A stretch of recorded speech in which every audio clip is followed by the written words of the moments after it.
په پخېدونکې ډوډۍ پسې له لاندې اور بلیږي، خو د پاسه پرې د باران څاڅکي اوري او ماشومان یې د تودېدو لپاره پر همدغه نغري راټولیږي.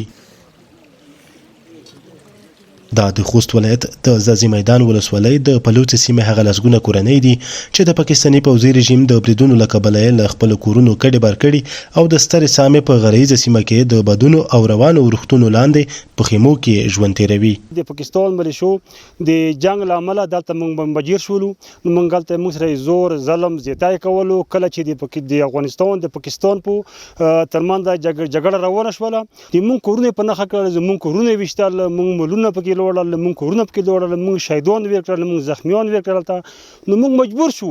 دا یوازې د پلوڅې د سیمې د اوسیدونکو د ژوند کیسه نه ده، بلکې ټول خوست کې ډیورنډ فرضي کرښې ته له نږدې سیمو شاوخوا 4000 کورنۍ کډوالۍ ته مجبورې شوي دي. که څه هم تېره اونۍ په بېلابېلو سیمو کې له ورته کډوالو سره د افغاني سرې میاشتې لخوا نغدي مرستې وشوې، خو دوی وایي چې لا هم ډېرې ستونزې شته چې معمولي مرستې به یې ځواب ونه شي ویلی او د لا زیات کومک غوښتنه کوي.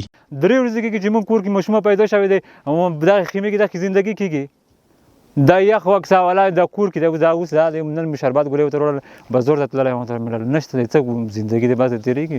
دولت چې ایمون خلکو سره کوشش کوي، رښتیا یې همکاري کوي که نه، د مرستې کې وکړي چې وړه ترپال ګلې که نه کمباله دا کوشش وکړي.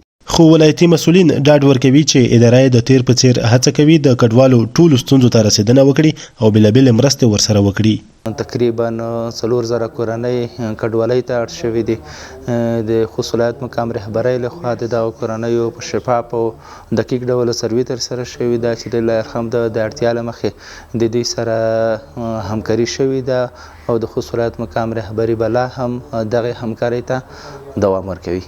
د پاکستاني پوځي رژیم لخوا په پیل شوې دې جګړه کې د پاکستاني لوري لخوا د افغان ملکي وګړو کورونه او عامه تاسیسات په نښه شوي. همدا لامل دی چې فرضي کرښې ته نږدې سیمو کې ګڼ خلک د خپلو مینو پرېښودو ته اړ شوي او له دغه ډول وضعیت سره مخ شوي دي.